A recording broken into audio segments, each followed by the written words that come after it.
دكتور، ليه دايما بحس ان انا بكره شغلي؟ كتير مننا الفترة اللي فاتت بشكل ملفت جدا بقى بيكره ان هو يصحى من النوم ويلبس هدومه وينزل الشغل. بقى بيشوف الموضوع تقيل قوي نفسيا عليه ومحتاج مجهود بدني وذهني كبير ان هو ينزل الشغل. دي التفسير النفسي بتاعها ايه؟ غالبا هي نظرية الاحتراق الذاتي او البرن اوت سندروم. ايه الاسباب بتاعتها؟ ليها 3 اسباب واضحين جدا. اول حاجة ان انت مش حاسس بالتقدير جوه الشغل بتاعك، او ان انت بتشتغل زيادة عن طاقتك الانسانية المحددة اللي ربنا خلقنا بيها، او ان انت فقدت المعنى في الشغل. ايه اللي بيحصل هنا؟ ان الانسان بيفقد الشغف، يفقد الرغبة والطاقة والقدرة ان هو يؤدي المجهود الروتيني اللي بيبذله كل يوم. هو ما بيجيبش همه، كده كده الدنيا بايظة، مفيش حاجة هتعود عليا، المدير مش بيقدرني، ده انا اشتغلت وعطاني خصم في شغلي، محدش بيقول لي شكرا، الظروف الاجتماعية والمادية عبء عليا. هنا بنلجأ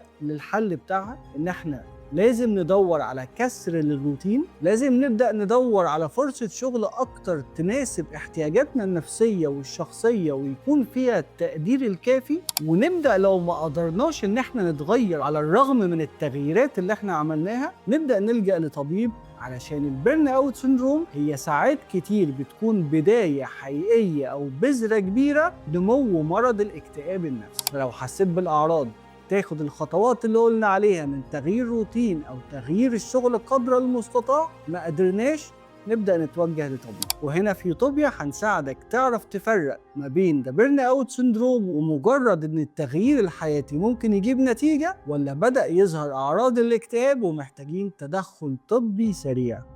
وشكرا.